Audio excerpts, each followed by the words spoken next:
नमस्कार साथियों। अपन आज संपूर्ण मेवाड़ की एक साथ ही बात करेंगे। एक अपने भीम सिंह जी बचे हुए हैं, इनकी बात अपन लास्ट में कर लेंगे। आज अपन संपूर्ण मेवाड़ की एक साथ रिवीजन कर लेते हैं सुपरफास्ट।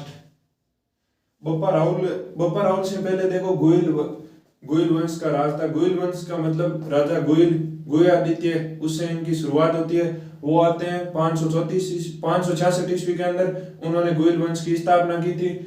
उसके बाद जैसे इंपोर्टेंट शासकों में अपने आते हैं बप्पा राहुल ने 734 के अंदर मान मौर्य को हराकर चित्तौड़गढ़ पर अधिकार किया था। और क्या होता है बप्पा राहुल के टाइम पीरियड में, बप्पा राहुल एकलिंगनाथ जी मंदिर का निर्माण करवाते हैं नागदा के अंदर। इनकी नागदा के अंदर एकलिंगनाथ जी मंदिर का निर्माण करवाते हैं और नागदा राजधानी बनाते हैं बप्पा राहुल। और बप्पा राहुल क्या, जैसे ये संपूर्ण राजा है जो एकलिंगनाथ जी का दीवान मानते हैं, यानी दीवान इकट्ठे। वो गाना तो हल्दी घाटी वाले वो सॉन्ग आता है, उसके अंदर आपने सुना ही होगा वो एकलिंगनाथ जी का दीवान। उसके बाद आते हैं अलहट या आलू राहुल नाम से फेमस है ये। इन्होंने क्या किया था, इन्होंने अहाड़ को राजधानी बनाया था। और इनके टाइम पीरियड में वैसे कुछ खास है नहीं। अलहट ने वो वीडियो देख लेना जो भी आपको डाउट लगे वो। और एक आते हैं जेतर सिंह। इसके बाद जेतर सिंह जी ने एक भूताला का युद्ध किया था। भूताला का युद्ध जेतर सिंह वर्सेस इल्तुतमिश के बीच लड़ा गया था। इसमें जेतर सिंह जी विजय होते हैं। जेतर सिंह जी के टाइम पीरियड को मध्यकालीन मेवाड़ के श्रवणकाल कहा जाता है। ठीक है, अपने आते हैं रतन सिंह जी पे। अब इंपोर्टेंट शासकों की बात करते हैं तो रतन सिंह जी को मैंने बताया था, इन्होंने सियल द्वीप श्रीलंका शादी की थी। इनके दरबार में एक तांत्रिक हुआ करते थे राघव चेतन को देश, ये इनकी रानी का क्या नाम था, पद्मनी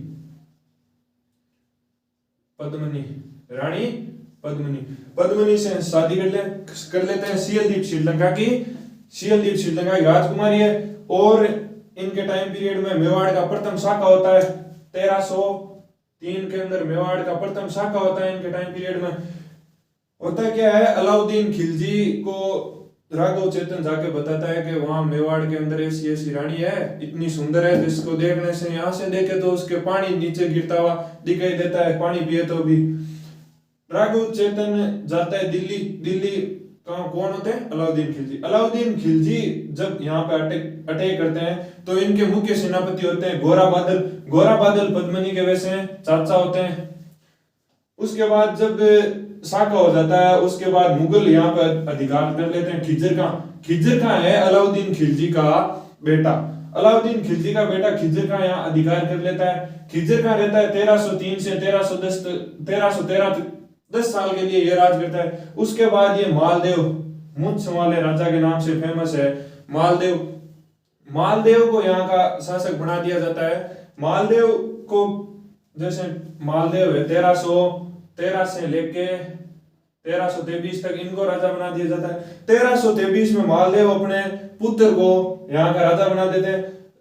इनका पुत्र का नाम है बनवीर को जब राजा बना दिया जाता है, उसके बाद बनवीर को राणा हमीर राणा शाखा की स्थापना करते हैं। और हमीर सिसोदा गांव का सामंत है। सिसोदा गांव का सामंत हमीर ने मालदेव के पुत्र पर अटैक करके राणा शाखा की स्थापना की। सिसोदा शाखा भी कहते हैं। और ये सामंत है, वैसे सामंत था। उसके बाद जब ये राजा बनता है मेवाड़ का उद्धारक भी कहते हैं। छापामार या गुरिल्ला पद्धति है, जैसे इन्होंने मेवाड़ को वापस आजाद करवाया था भाई इनसे, तो छापामार यानी जैसे इनकी जहां कहीं भी सेना दिखती उनसे लूटपाट कर लिया करते थे, इसलिए इनको छापामार पद्धति कहते हैं। छापामार पद्धति के जनक, ठीक है। और इनको मेवाड़ का उद्धारक कहा जाता है। मेवाड़ का उद्धारक, ठीक है। उसके बाद आते हैं इनके पुत्र राणा लाका के टाइम पीरियड में राणा लाका होते हैं। लाका के टाइम में जैसे कोई एक बात है, जैसे राणा लाका समकालीन मारवाड़ के राजा कौन हुए थे, राव चुंडा। और इनके पुत्र कौन थे, राणा चुंडा के लिए वहां से क्या होता है, राव चुंडा होते हैं। राव चुंडा के पुत्र होते हैं कान्हा व रणमल, उनके उत्तराधिकार की लड़ाई हो जाती है। जैसे कान्हा को राव चुंडा है वो कान्हा को उत्तराधिकारी बना देता है अपना राजा, नेक्स्ट राजा मारवाड़ का। कान्हा को उत्तराधिकारी बनाने के बाद आते हैं रणमल। क्या करता है रणमल, अपनी बहन हंसाबाई, इनकी पत्नी का नाम है हंसाबाई, हंसाबाई, हंसाबाई को लेके रणमल, रणमल हंसाबाई को लेके राणा लाखा के पास आते हैं कि भाई आते तो वैसे राणा चुंडा की शादी के लिए है। राणा लाखा जी कह देते हैं भाई इससे शादी मैं कर लूंगा, और रणमल एक शर्त रखते हैं कि जो भी भाई हंसाबाई से प्राप्त पुत्र होगा उसको मेवाड़ का अगला उत्तराधिकारी या अगला राजा बनाना होगा। तो राणा लाखा कह देते हैं ठीक है। जब इस बात का पता चलता है राणा चुंडा को, राणा लाखा के बड़े बेटे को, तो राणा चुंडा क्या करते हैं, राणा चुंडा शपथ लेते हैं कि भाई पिताजी मैं कभी भी जिंदगी में शादी नहीं करूंगा, और जब तक मैं जीवित रहूंगा तब तक मेवाड़ के हर राजा का समर्थन करूंगा।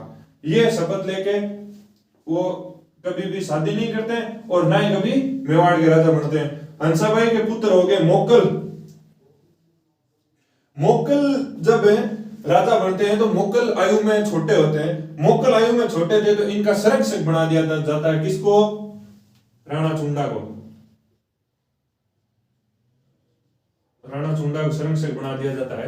राणा चुंडा के संरक्षक बनने के बाद क्या होता है, हंसाबाई इन पे शक करने लग जाती है कि भाई ये गलत आदमी है या गलत व्यक्ति है। इस वजह से राणा चुंडा को यहाँ से संरक्षक हटा दिया जाता है। संरक्षक हटाने के बाद इनको देश छोड़ने का आदेश दे दिया जाता है कि भाई आप यहाँ से मेवाड़ छोड़ के चले जाओ। तो ये मेवाड़ छोड़ के मालवा चले जाते हैं,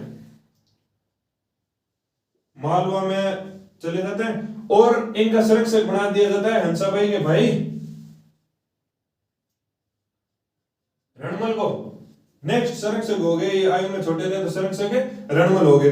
रणमल संरक्षक बना तो उसके बाद क्या हुआ था कि मोक्कल झीलवाड़ा अभियान, गुजरात झीलवाड़ा अभियान पे जा रहे थे, कोई मीटिंग वगैरह थी उस पे जा रहे थे। तो इनका बीच रास्ते के अंदर ही चाचा मेरा हुए मैं पपुआर नामक व्यक्ति इनकी रास्ते के अंदर हत्या कर देते हैं। मोक्कल की हत्या चाचा मेरा हुए मैं पपुआर कर देते हैं। जब इनकी हत्या हुई तो इसके बाद राजा बनेंगे कुंभा। कुंभा मोक्कल के पुत्र और हंसाबाई के पोते हो गए। कुंभा राजा बना। कुंभा राजा बना तो कुंभा के सामने दो समस्या थी। एक तो राठौड़ों के प्रभाव को कम करना था, मतलब ये रणमल बढ़ चढ़ के भाग ले रहे थे उस टाइम, तो एक तो राठौड़ प्रभाव कम करना था, एक अपने पिता मोक्कल के हथियारों से बदला लेना था। दो काम हो गए। तो क्या हुआ था कि भाई जब कुंभा राजा बना तो चाचा मेरा वे मैं पपुआर, चाचा वे मेरा की तो हत्या कर देता है रणमल। रणमल की सहायता से कुंभा उनको दोनों को मरवा देता है। फिर क्या होता है कि एक बार जब रणमल एक बार कोई शराब के नशे में, इनकी एक कुंभा की दासी थी बारमली, जो वैसे बारमली वो रणमल से प्रेम करती थी। तो रणमल ने ये कहा कि एक बार कि भाई मैं अब कुंभा को मारने वाला हूँ, कुंभा को मार के नेक्स्ट डे मेवाड़ का राजा बनता हूँ, फिर क्या मेवाड़ में मेरा राज हो जाएगा और मारवाड़ पे हो जाएगा। ऐसी सोच के साथ ही वो बारमली को बता देता है।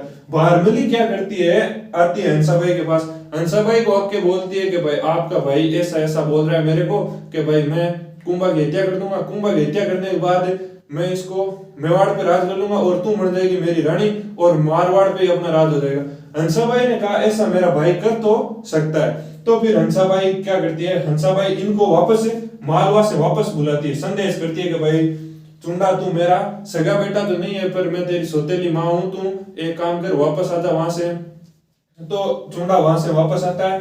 फिर दासी बारमली की सहायता से इस रणमल को मार दिया जाता है। रणमल के वहां पे वैसे पूरी फैमिली वही मेवाड़ में रहती थी। इसका बेटा है जोधा भागते भागते गांव नहीं गांव बीकानेर तक चला जाता है। पीछे पीछे कुंभा की सेना जाती है, मारवाड़ से इनको हटा दिया जाता है कि कुछ टाइम के लिए। उसके बाद कान्हा वो क्या है, जोधा वापस आ जाता है। जोधा वापस आता है। इनके टाइम में एक होती है आवल बाउल की संधि। आवल बाउल की संधि क्या है कि भाई आउल का मतलब हो गया आंवले के पेड़, बाउल का मतलब हो गया बबूल के पेड़, और बीच में हो गया सोजत पाली से इस साइड का क्षेत्र तो हो गया मेवाड़, और बवल के या सोजत पाली वो बवल के पेड़ों के उस साइड का हो गया मारवाड़। ये सीमा का निर्धारण हुआ था, मेवाड़ मारवाड़ सीमा का निर्धारण हुआ था।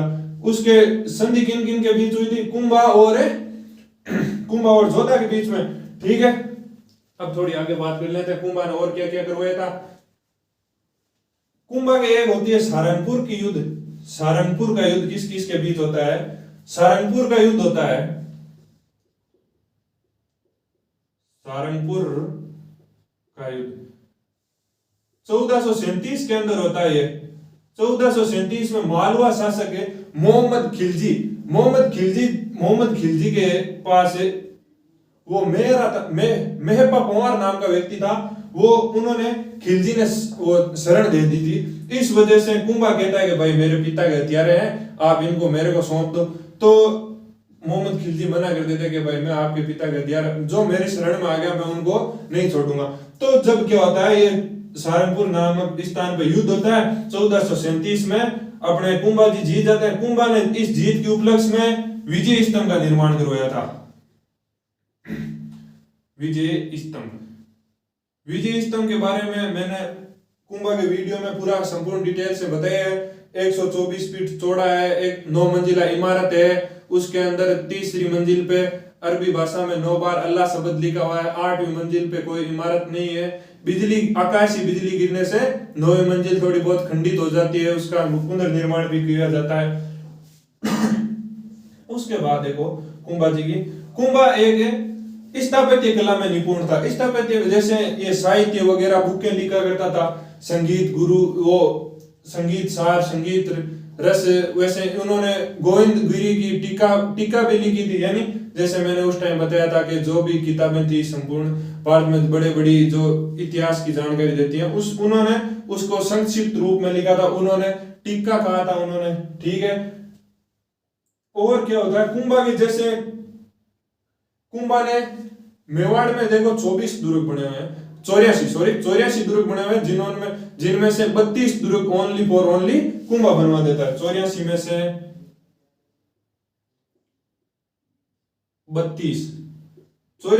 32 ओनली कुंभा बना देते हैं। और जैसे कुंभा और क्या करवाता है उसकी देख लेते हैं थोड़ी बहुत कुंभा की। कुंभा एक तो होती है चंपानेर की संधि। कुंभा के टाइम में चंपानेर संधि क्या है? चंपानेर संधि जैसे गुजरात का हो गया कुतुबुद्दीन शाह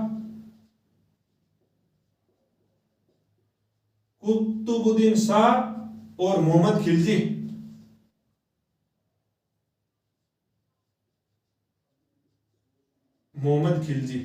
ये हो गए मालवा के, ये हो गए गुजरात के। ये दोनों संधि करते हैं और संधि करके क्या योजना बनाते हैं, उस संधि में क्या शर्तें होती है कि भाई अपन दोनों साथ के अंदर युद्ध लड़ेंगे और कुंभा को हरा देंगे। फिर भी क्या होता है, इन दोनों को कुंभा एक साथ हरा देता है सारंगपुर के युद्ध में।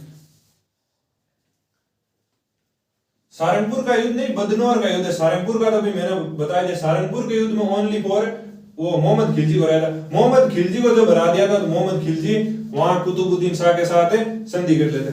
उसके बाद कुंभा संगीत में निपुण था। कुंभा के संगीत गुरु का नाम क्या था? सारंग व्यास। इनके संगीत गुरु हो गए।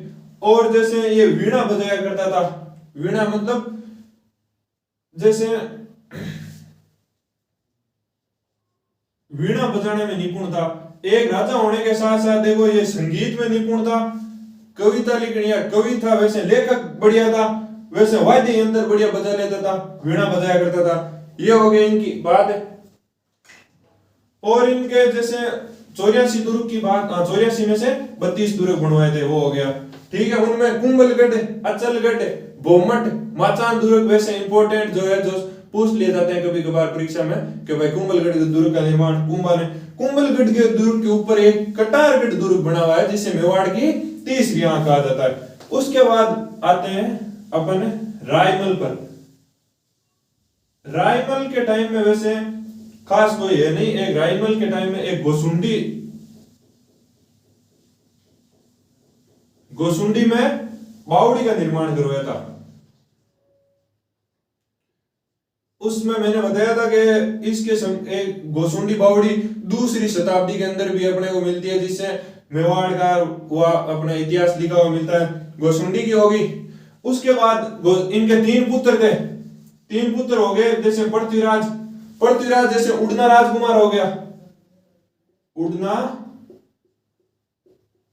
राजकुमार। पृथ्वीराज उड़ना राजकुमार क्या करता है, उड़ना राजकुमार पृथ्वीराज, पृथ्वीराज अपनी रानी है, रानी तारा, इनकी रानी थी तारा, तारा के नाम पर अजमेर के अंदर तारागढ़ का दुर्ग का निर्माण करवाता है। और इन तीनों भाइयों के अंदर उत्तराधिकार को लेकर लड़ाई हो जाती है। जब ये वहां से राणा सांगा भाग के निकल जाते हैं और ये सोलंकियों के साथ आके खेलता हुआ मारा जाता है और पृथ्वीराज की भी पहले ही मृत्यु हो जाती है। उसके बाद जब ये राणा सांगा जब रायमल जी जीवित होते हैं उसके पास वापस जाता है इन दोनों की मृत्यु के बाद, फिर ये अजमेर चला जाता है। वैसे अजमेर जाके शरण में रहने लग जाता है। ये दोनों इस राणा सांगा को मारना चाहते थे, इस वजह से ये अजमेर चला गया था।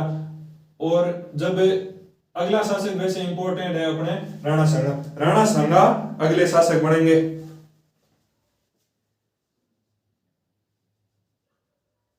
अब बात कर लेते हैं राणा सांगा की।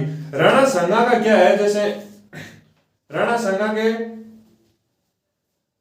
बात कर लेते हैं, राणा सांगा ने क्या क्या कार्य करवाए थे।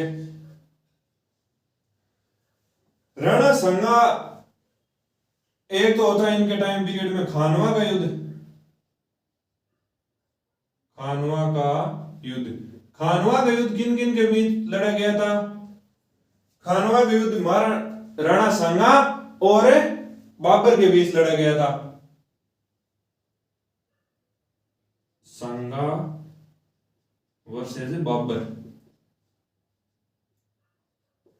उस टाइम क्या हुआ था कि राणा सांगा ने भाई पूरे राजस्थान या राजपूताना के सभी राजाओं को संदेश किया था। उसको अपन बोलते हैं पाती परवन। पाती परवन का मतलब हो गया जैसे लेटर लिख के भेजा था पूरे राजस्थान के राजाओं को कि भाई एक विदेशी आक्रांता आया है जिसके साथ अपन सभी एक साथ होके इसके साथ युद्ध करते हैं बाबर के साथ। तो बाबर के साथ इतना खतरनाक युद्ध होता है, बदायूनी इनके वो होता है इतिहासकार, वो लिखता है कि राणा सांगा ने इतना खतरनाक तरीके से युद्ध प्रारंभ किया था कि हमारी सेना शुरुआती टाइम में मैदान छोड़ के भाग गई थी। ठीक है, उसके बाद राणा सांगा के बाद राणा सांगा इस युद्ध खानवा के युद्ध में हार जाता है। राजस्थान के लगभग अधिकतर राजा इसका सपोर्ट करते हैं। हारने का मुख्य कारण क्या था कि खानवा युद्ध का हारने का मुख्य कारण यह है कि राजपूताना से लगभग आ तो सभी राजा गए थे पर इनको नियंत्रण ये एक राजा या एक सेनापति के नियंत्रण में सेना नहीं लड़ रही थी। इस वजह से ये एक तो इस वजह से हार जाते हैं कि अलग अलग सेनापतियों का अधीन थी, रणनीति सही नहीं बना पाए थे और आपसी मतभेद थे, जिससे वो क्या है कभी कई राजा जो थे बीच के अंदर युद्ध को छोड़ के चले गए थे। ये है खानवा युद्ध का विस्तार से। खानवा युद्ध के बाद देखो क्या होता है राणा सांगा के टाइम में। राणा सांगा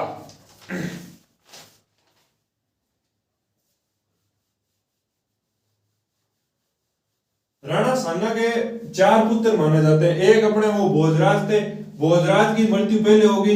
एक जगत सिंह थे, जगत सिंह आकेट खेलते हुए अपने बेनोई सूरजमल लाड़ा के साथ आकेट खेलते हुए मारे गए थे। विक्रमादित्य जब राजा बनता है, विक्रमादित्य आयु में छोटा था, आयु में छोटा होने के कारण इसके सरंगसिका होती है, सरंगसिका इनकी माता होती है। विक्रमादित्य को वैसे राजा बनते हैं, राजा बनने के बाद यहाँ पर अटैक होता है। अटैक होता है तो बनवीर नाम का व्यक्ति इसकी हत्या कर देता है, हत्या कर देता है। एक धाइमा है इनकी, धाइमा, धाइमा का मतलब है जैसे राजा के पुत्र होते थे उनको जैसे दूध पिलाने के लिए दासियां वगैरह हुआ करती थी, इस वजह से धाइमा होगी। धाइमा है जो इस उदय सिंह को वहां से बचा लेती है, अपने पुत्र चंदन की बलि देती है, इसलिए धाइमा होगी। धाइमा उदय सिंह को बचाती है, उदय सिंह को बचा के अपने पुत्र चंदन की बलि देती है और वहां से ये अपने ननिहाल चले जाते हैं उदय सिंह जी। उसके बाद जब उदय सिंह जी राजा बनते हैं तो एक तो उदयपुर शहर का निर्माण करवाते हैं। उदयपुर शहर का निर्माण करवाया था 1559 के अंदर और उदय सागर झील का निर्माण करवाते हैं। जब इनके ये अमर सिंह पुत्र हुआ था उस टाइम इन्होंने उदयपुर शहर की स्थापना करवाई। उसके बाद अपने नेक्स्ट राजा बनते हैं महाराणा प्रताप। महाराणा प्रताप हल्दी घाटी का युद्ध होता है महाराणा प्रताप के टाइम में। हल्दी घाटी युद्ध के अंदर अकबर आ जाता है। हल्दी घाटी युद्ध के टाइम बाबर की जगह हल्दी घाटी युद्ध। हल्दी घाटी युद्ध के अंदर अकबर आता है। तो अकबर क्या करता है, इसके पास महाराणा प्रताप को समझाने के लिए 4 शिष्टमंडल भेजता है। मान सिंह, टोडरमल, भगवंत सिंह, ये शिष्टमंडलों से बात नहीं मानता है और ये कहता है मैं आपकी अकबर की अधीनता स्वीकार नहीं करूंगा। उस टाइम क्या होता है, जब प्रताप सिंह के मान सिंह मिलने आता है राणा प्रताप से, प्रताप सिंह मिलते नहीं है, फिर उनसे मिलते हैं अमर सिंह। तो वो वहां से गुस्सा हो जाता है और ऐसा बोलता है मैं आपको मेवाड़ को जला दूंगा, युद्ध करूंगा, आपको सबको मार दूंगा। ऐसी ऐसी हल्दी घाटी का युद्ध होता है इनके टाइम में। इंपॉर्टेंट 18 जून 1576 में हल्दी घाटी का युद्ध होता है। उसके बाद हल्दी घाटी युद्ध होता है और महाराणा प्रताप की, जैसे आपको सारे युद्धों के बारे में डिटेल से मैंने बताया दिया। और इनको वैसे ये सब चीजों में निपुण थे। वैसे इनको इतिहासकारों ने ओनली फॉर युद्ध के लिए बताया, ये इनके साथ भेदभाव किया इतिहासकारों ने। अकबर की वैसे कहीं कहीं इनके घोड़े का नाम भी याद रख लेना, चेतक है, प्रताप के घोड़ा चेतक है। इतिहासकारों ने क्या किया, महाराणा प्रताप के साथ भेदभाव किया और उनको खाली युद्धों के लिए बताया और वैसे हर चीज में निपुण था। एक बार अमर सिंह वो आए हुए थे अकबर के इतिहासकार आए हुए थे युद्ध करने के लिए। उनकी पत्नियां उठा के लेके आ गया था, यानी महिलाओं को और बच्चों को उठा के लेके आ गया। वापस उनकी महिलाओं को वापस अमर सिंह की थ्रू वापस छुड़वाता है। ऐसी बातें होती हैं अपने प्रताप के टाइम में। प्रताप के बाद अब अगला राजा बनता है अमर सिंह। अमर सिंह का मैंने बताया था शार्दुल्ला वो सुल्तान खान नामक व्यक्ति को वैसे तलवार के वार से 2 टुकड़े कर देता है, घोड़े के शहीद थी। इसलिए अमर सिंह बहादुर व्यक्ति था। अमर सिंह अपने पिता की तरह भी बहादुर था, युद्धों में निपुण था। उसके बाद क्या होता है, अमर सिंह जब राजा बनता है, अमर सिंह के राजा बनने के बाद अमर सिंह क्या करता है, अकबर की अधीनता स्वीकार कर लेता है। अकबर की अधीनता स्वीकार, यानी कि ये मेवाड़ मुगल संधि कर लेता है। मेवाड़ मुगल संधि करने का मुख्य कारण था कि भाई अकबर का पुत्र था, अकबर का पुत्र वहां पे अटैक करता था। खुर्रम अटैक कर करके क्या करता था कि भाई अमर सिंह को परेशान करता था। अमर सिंह को, जैसे अमर सिंह तो युद्ध लड़ने के लिए तैयार थे, पर क्या वो गांव के अंदर महिलाओं को उठा के ले जाते थे, बच्चों को उठा के दिल्ली ले जाते थे, वहां पे व्यापार करने लग गए थे। ऐसा इस वजह से वहां गांव में जो फसलें थी उनको जला दिया करते थे। इसलिए करण सिंह वहां के सेनापतियों और सामंतों के कहने पे अमर सिंह उनकी अधीनता स्वीकार कर लेता है। अधीनता स्वीकार करके ये तो 1615 के लगभग वहां से ये मेवाड़ छोड़ के चला जाता है, कहीं पहाड़ियों पर उदय सागर झील के निकट कहीं रहने लग जाता है। वहां से उसका कारोबार करण सिंह संभालता है।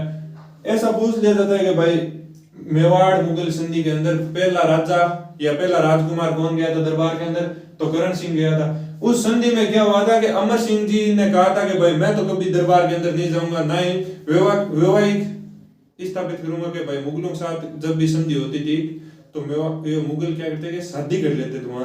तो अमर सिंह जी ने कहा कि भाई शादी वगैरह तो वहां नहीं करेंगे और एक राणा कभी दरबार के अंदर उपस्थित नहीं होंगे, तो कौन होगा, राजकुमार। ये करण सिंह दरबार के अंदर गए थे। पहले सबसे पहले राजकुमार कौन गए थे, करण सिंह वैसे जब राजा बनते हैं तो दरबार के अंदर कौन जाते हैं, जगत सिंह फर्स्ट जब राजकुमार थे तो करण सिंह राजा बने तो करण सिंह ये जगत सिंह जाने लगे मेवाड़ के वो मुगलों के दरबार के अंदर। करण सिंह को कहा जाता है कि भाई ये धनुर्विद्या में निपुण था, इनका निशाना बहुत सटीक था। ठीक है, इसके बाद अपन बात कर लेते हैं जगत सिंह जी की। तो वैसे कोई खास इंपॉर्टेंट है नहीं। जगत सिंह ने जगत विलास वो निर्माण करवाया था, पिछोला झील के अंदर जग मंदिर का निर्माण करवाया था। निर्माण की शुरुआत इन्होंने की थी करण सिंह जी ने। करण सिंह जी के वो एक खुर्रम जब आता है तो खुर्रम यहाँ अपने पिता अकबर के साथ जब उनकी अनबन हो जाती है तो खुर्रम है करण सिंह जी के पास शरण के लिए आता है। ये पिचोला झील के अंदर जो जग मंदिर का निर्माण प्रारंभ किया था, उन जग मंदिरों के अंदर रह के जाता है। तो उसी के चलते ये आगरा वाला ताजमहल भी जैसे अपने जग, वैसे निर्माण तो इन्होंने करवाया था संपूर्ण जग मंदिर का निर्माण पूर्ण करवाया। पर क्या हुआ था, जग मंदिर की जब वैसे स्टार्टिंग हुई थी तो उस टाइम क्या एक दो कमरे बने हुए थे, उसके अंदर अकबर का पुत्र खुर्रम रह के गया था। खुर्रम ने अपने ये ताजमहल का निर्माण करवाया था। इसमें सफेद पत्थरों की वो जो डिजाइनिंग है गुंबदों की, वो अपने जग मंदिर से प्रभावित हुई थी। जग मंदिर का प्रारंभ तो करण सिंह जी ने करवाया था और जगत सिंह ने फर्स्ट ने इसका निर्माण पूर्ण करवाया था। उसके बाद आते हैं राज सिंह जी का तो वैसे कोई खास है नहीं, इतिहास के अंदर इनका पूछा नहीं जाता। राज सिंह की तुलना अपने राणा सांगा सिंह, ये कुंभा से की गई है कि भाई ये कुंभा के समान था राज सिंह जी। क्या हुआ था, जब राजा बना तो ये मुगलों से पंगे लेने लग गया था, औरंगजेब से।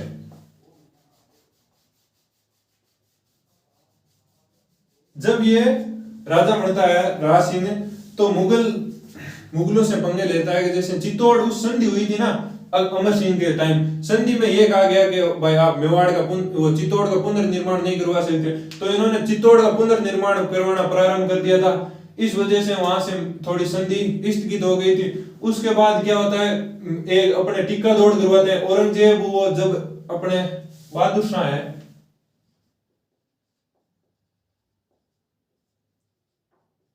अकबर के बाद खुर्रम बनता है।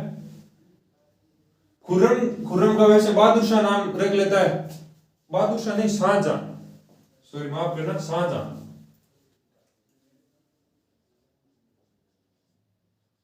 खुर्रम अपना नाम है, शाहजहां रख लेता है। शाहजहां जब राजा बनता है तो जब इनके बाद जो राजा बनते हैं औरंगजेब दारा के बीच उत्तराधिकार को लेकर लड़ाई होती है। दारा सिको होता क्या है कि जब दारा सिको को शाहजहां राजा बनाना चाहता है कि भाई शाहजहां ने दारा सिको को राजा बनाना था, फिर क्या होता है राजा ये इनके मुगलों की क्या होता है कि जो श्रेष्ठ होगा ना, जो सबसे बेस्ट होगा वही राजा बनेगा। फिर क्या होता है, इन भाइयों के अंदर युद्ध होता है और ये दारा सिको को हरा देता है। ज्यादातर अपने राजपुताना के सैनिक वो जो राजा थे वो इस दारा सिको की तरफ थे। तो औरंगजेब दक्षिण भारत के अभियान पे गया हुआ था। तो औरंगजेब ने मैसेज किया राज सिंह जी पास के, राज सिंह जी आप हमारे उत्तराधिकार की लड़ाई हो रही है, आप किसकी ओर हो? तो राज सिंह जी ने मना कर दिया कि भाई मैं तो आपके उत्तराधिकार की लड़ाई, मैं उस लड़ाई के अंदर क्यों आऊंगा।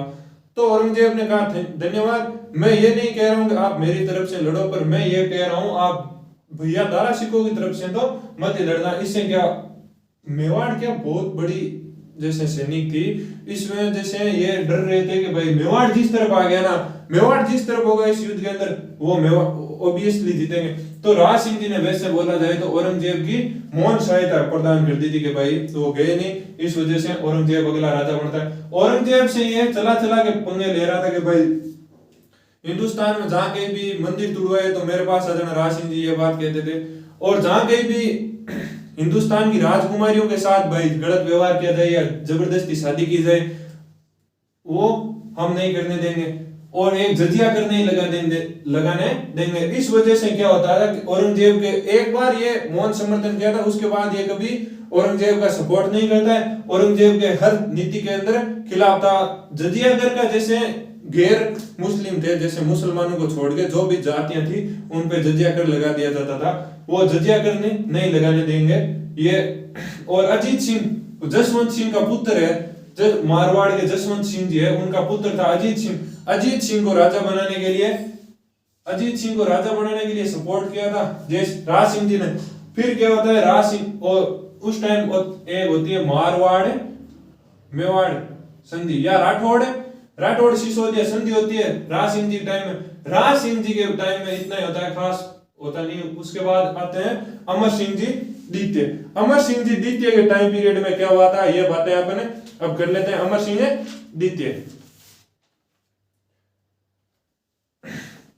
द्वितीय के टाइम में एक तो हुआ था देवारी समझौता। देबारी समझौता का मैंने आपको बता दिया था कि देबारी समझौता मारवाड़, मेवाड़ और आमेर के बीच हुआ था। देबारी समझौते में जैसे क्या फिक्स हुआ था कि भाई स्वाई स्वाई जय सिंह है आमेर के और मारवाड़ के अजीत सिंह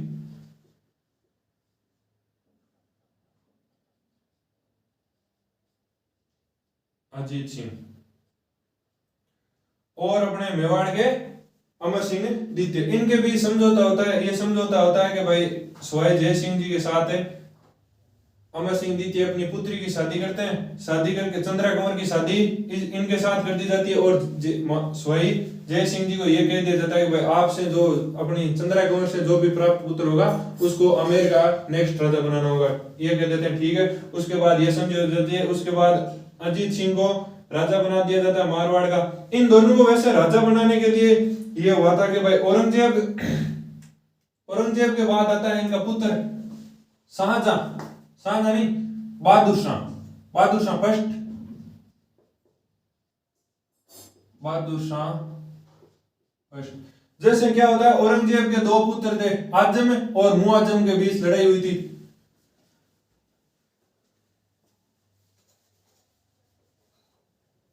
औरंगजेब के पुत्र हो गए आजम और मुआजम। आजम और मुआजम के बीच के उत्तराधिकार की लड़ाई होती है औरंगजेब की मृत्यु के बाद। तो मारवाड़ के या राजपूताना अधिकतर राजा वापस आजम की ओर जाते हैं और अपने ये अमर सिंह जी होते हैं ये मुआजम की तरफ से युद्ध के अंदर भाग लेते हैं। मुआजम जीत के ये युद्ध जीत जाता है, जज्जाऊ का युद्ध होता है, जज्जाऊ का युद्ध जीत जाता है। जज्जाऊ का युद्ध जीत के बहादुर शाह नाम प्रथम के नाम से ये मुगल राजा बन जाता है। उसके बाद क्या होता है जब ये राजा बनता है बहादुर शाह तो क्या बोलता है कि भाई जो आजम की तरफ थे उनकी लिस्ट बनाओ। तो एक अपने आते हैं सवाई जय सिंह और मारवाड़ का अजीत सिंह को देखो औरंगजेब ने राजा नहीं माना था और औरंगजेब ने जसवंत सिंह जी को राजा नहीं माना था। उसके बाद अजीत सिंह का बोला जाता है कि भाई अजीत सिंह उस टाइम युद्ध के अंदर भाग तो नहीं लिया था, इन्होंने वो मारवाड़ पर अधिकार किया था। उस टाइम मारवाड़ पर अधिकार कर लिया तो यहाँ से सवाई जय सिंह जी को हटा के कि भाई ये आमेर वाले इसकी आजम की तरफ थे, यहाँ हटा के ये विजय सिंह को बना देते हैं राजा आमेर का। विजय सिंह को बनाते हैं तो ये हो गया वापस बेरोजगार सवाई जय सिंह और ये अजीत सिंह ये बहादुर शाह अटैक करके अजीत सिंह से मारवाड़ अपने अधीन कर लेता है। मारवाड़ को ये बेरोजगार हो गए दोनों, ये गए अपने अमर सिंह जी द्वितीय के पास। अमर सिंह जी द्वितीय ने क्या कहा कि भाई आप जो भी सवाई जय सिंह जी कहा कि जो भी आप चंद्रा कुंवर से शादी कर लो, शादी करने के बाद जो भी आपसे प्राप्त पुत्र होगा उसको अगला आमेर का राजा बनाना होगा। इन्होंने कहा ठीक है। फिर इनके जो लड़ाई होती है वो माधव सिंह और ईश्वरी सिंह के बीच, उसकी अपने आगे आमेर की बात करेंगे तब विस्तार से कर लेंगे। और अजीत सिंह जी को भी राजा बना दिया जाता है, उसे अपन कहते हैं देबारी समझौता। ठीक है, देबारी समझौता हो गया। देबारी समझौता इनके टाइम पीरियड में यही एक इंपॉर्टेंट है देबारी समझौता।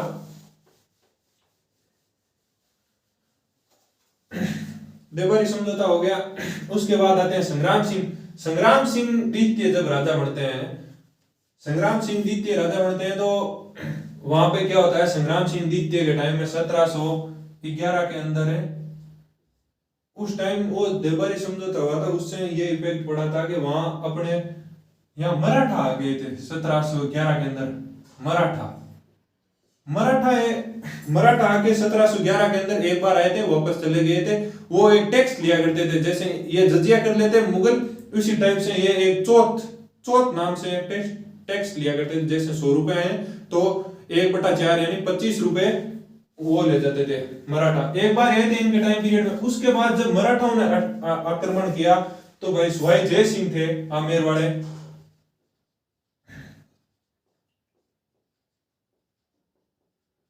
सवाई जय सिंह और इनके देबारी समझौता जस्ट हुआ ही था कुछ ही टाइम, जैसे 1710 के अंदर अमर सिंह जी की मृत्यु होती है और 1711 के अंदर वो अटैक होता है। तो क्या करते हैं कि 1711 के बाद सवाई जय सिंह जी जाते हैं 1711 में संग्राम सिंह द्वितीय के पास। संग्राम सिंह द्वितीय के पास जाके कहते हैं कि भाई मराठों के खिलाफ कोई लड़ने की योजना बनाओ।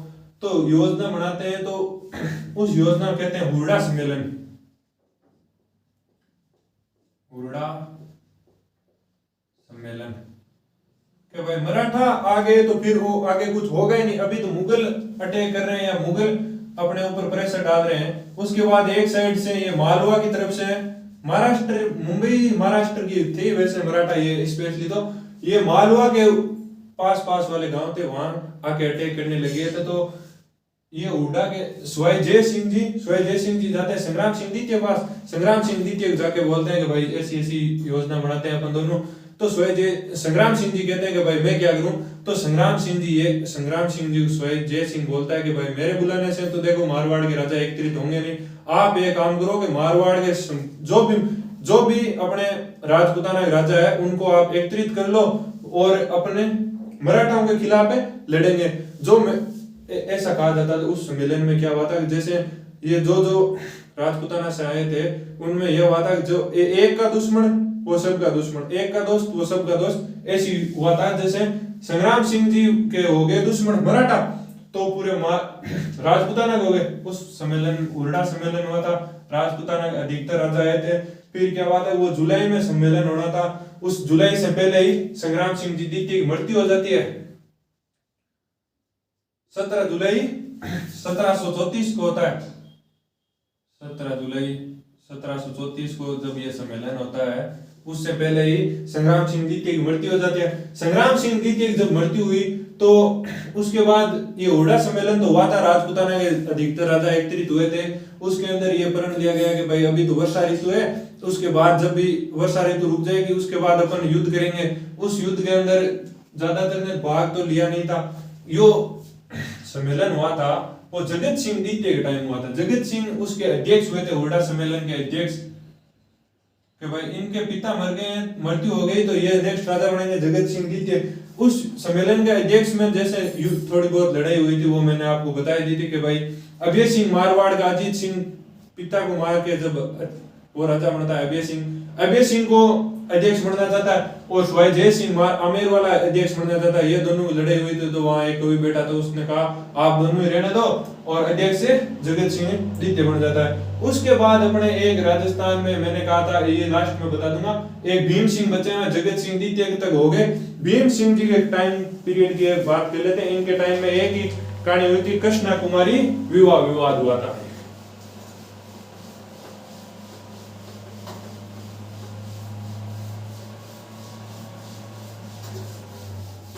एक वीडियो के अंदर देख लो पूरा मेवाड़ का डिवीजन हो गया अपने लगभग। और जहां कहीं भी दिक्कत हो वो पिछले वीडियो देख लेना। भीम सिंह द्वितीय की एक भीम सिंह की एक पुत्री थी कृष्णा कुमारी। कृष्णा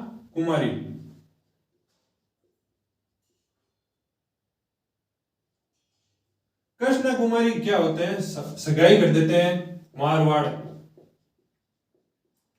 मारवाड़ के राजा कौन थे, भीम सिंह ही थे भाई उस टाइम। भीम सिंह ये हो गए मारवाड़ के राजा और मेवाड़ के राजा भीम सिंह ही थे। ये दोनों नाम एक ही है। और इनके एक भाई थे मान सिंह।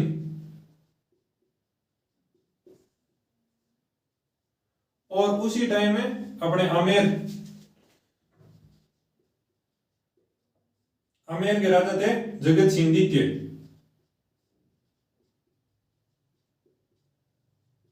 जगत सिंह द्वितीय ये मत समझ लेना ये आमेर के राजा है जगत सिंह द्वितीय।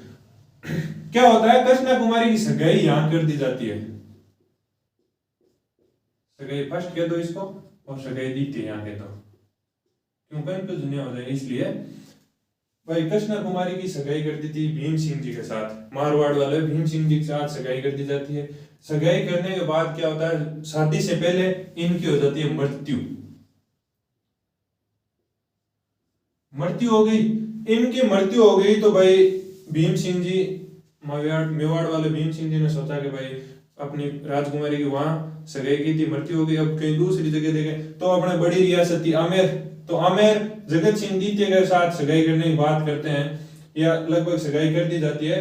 तो क्या करता है, इन मान सिंह जी को पता चलता है कि भाई मान सिंह जी क्या करते हैं कि मान सिंह जी को पता चलता है यहाँ के वहां के सेनापति और इनको उपसा देते हैं, कहते हैं कि भाई अपनी ये रानी अपनी बननी चाहिए थी, कृष्णा कुमारी यहाँ की रानी बननी चाहिए थी, भीम सिंह जी से सगाई की हुई थी, ये अब मेवाड़ वाले जगत सिंह जी के साथ कैसे कर देते हैं। फिर ये गुस्से में आके इनके पास भीम सिंह जी के पास संदेश करता है कि भाई ये मारवाड़ सगाई की हुई थी, आप वहां आमेर कैसे कर रहे हो। तो वो ये भीम सिंह जी कहते हैं भाई आपके भाई की मृत्यु होगी, अब सगाई मैं कहीं दूसरी जगह करूं, तो फिर आमेर कर देते हैं। तो ये कहते हैं मान सिंह जी के भाई ऐसे कैसे कर दो, जब तक मैं जीवित हूं तब तक मारवाड़ में ही करनी पड़ेगी आपको। तो फिर इस वजह से क्या होता है, इनके दोनों बीच में भीम सिंह जी कह देते हैं, ये भीम मेवाड़ वाले, कि भाई आप दोनों जो बात करोगे या सरस लो, जो भी जीतेगा या युद्ध कर लो, जो भी बेस्ट होगा उससे सगाई कर दी जाएगी या शादी कर दी जाएगी। इनके बीच में एक युद्ध होता है, गिंगोली का युद्ध। इस शादी या सगाई को लेके गिंगोली का युद्ध। गिंगोली का युद्ध वैसे गिंगोली पर्वतसर में है, पर्वतसर का युद्ध भी कहा जाता है, पर्वतसर का युद्ध। पर्वतसर नागौर के अंदर है, वहां पे युद्ध होता है। और उस युद्ध के अंदर क्या होता है, जगत सिंह की सेना खतरनाक तरीके से युद्ध लड़ती है और जगत सिंह जी की सेना खतरनाक युद्ध लड़ती है और मान सिंह जी की सेना को मारवाड़ वापस भेज देती है। और वैसे मारवाड़ को चारों तरफ से घेर लिया जाता है। यह युद्ध हुआ था 1807 के अंदर। कभी कभार पूछ लिया जाता है गिंगोली का युद्ध कब हुआ, 1807 के अंदर। तो क्या हुआ कि जगत सिंह द्वितीय ने इसकी सेना को वापस मारवाड़ भेज दिया और मारवाड़ को चारों तरफ से महल को घेर लिया और जैसे इनको हरा दिया था वैसे। फिर क्या हुआ था कि मान सिंह क्या करता है, अजीत सिंह और अमर खां, एक अमीर खां नाम का व्यक्ति है टोंक का, अमीर खां पिंडारी। अमीर खां पिंडारी को कहते हैं कि भाई आप मेरी सहायता करो। अमीर खां पिंडारी टोंक के हैं। ये क्या करता था, ये पहले मराठाओं के साथ हुआ करता था। अमीर खां पिंडारी क्या करता है, यहाँ आता है, जगत सिंह जी द्वितीय की सेना से युद्ध करता है और जगत सिंह द्वितीय की सेना को वापस आमेर भेज देता है और आमेर या जयपुर के कई गांवों पे अधिकार भी अमीर खां पिंडारी कर लेता है। अमीर खां पिंडारी क्या था कि मराठाओं के साथ रह के सीख गया था युद्ध कैसे किया जाता है। ये पहले मराठाओं के साथ रहा करता, फिर क्या अपना ही एक प्लेटफॉर्म बना लिया, 2-3 हजार सैनिक इकट्ठे कर लिए और पैसों के लिए युद्ध करने लग गया। जब क्या होता है कि भाई ये दोनों आपस में ये फिर क्या होता है, ये वापस भारी हो गया। पहले ये था कि भाई इन्होंने मारवाड़ अपनी सैनिक युद्ध के लिए युद्ध से मारवाड़ भेज दिया इनको। जब क्या हुआ, अमीर खान पिंडारी की सहायता से जगत सिंह जी को आमेर भेज दिया जाता है और कई स्थानों पे अमीर खान पिंडारी वो अधिकार भी कर देता है। जब ये वापस अमीर खान पिंडारी से एक मैसेज करवाते हैं भीम सिंह जी को कि भाई या तो देखो आपको शादी करनी है कृष्णा कुमारी की तो वो कर दो मान सिंह जी के साथ। अमीर खान पिंडारी को ये संदेश के भेजते हैं, याद कर दो आप मान सिंह जी के साथ नहीं करते हो तो कृष्णा कुमारी को मार दो। ये बात देखो, कोई पिता अपनी बेटी को कैसे मार सकता है। ये बात कृष्णा कुमारी को पता चली तो यह कहा जाता है ये जहर खा के मर गई थी।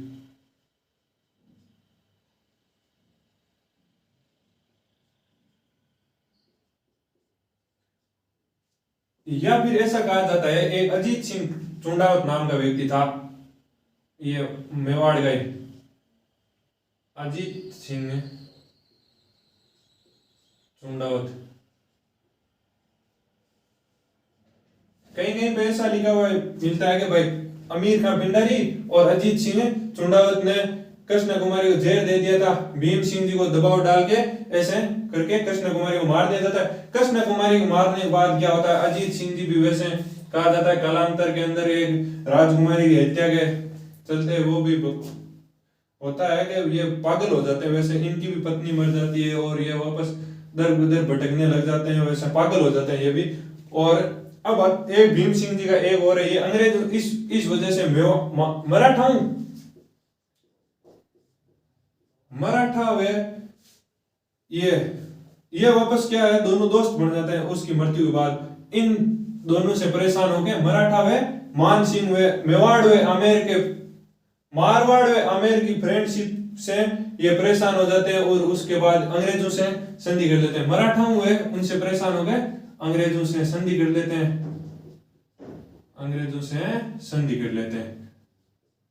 अंग्रेजों से संधि करने वाला पहला राजा कौन हुआ था? भीम सिंह। और उसके बाद ये अंग्रेज जब संधि करते हैं तो आपको पता है एक अपना व्यक्ति छोड़ के जाते थे पॉलिटिकल एजेंट के रूप में, colonel James Tod, colonel James Tod अपने राजस्थान के अंदर आए थे। Colonel James Tod, colonel James Tod को यहाँ का पॉलिटिकल एजेंट बना दिया जाता है और कर्नल जेम्स टोड को राजस्थान इतिहास का जनक या पिता कहा जाता है। ठीक है दोस्तों, ये हो गया अपने मेवाड़ का इतिहास। अब अपन अगले वीडियो के अंदर बात करेंगे मारवाड़ में। मारवाड़ में जो जो राजा होंगे उनकी बात कर लेंगे। और वीडियो देखो पसंद आए तो वीडियो को अपने दोस्तों के साथ शेयर किया करो, लाइक किया करो, कमेंट करके बताया करो कहाँ कहाँ आपको वैसे दिक्कत होती है वो बता दिया करो। हमें भी क्या उससे पता चलता है कि भाई आज वीडियो में क्या कमी रह गई थी। ठीक है दोस्तों, नमस्कार, जय हिंद।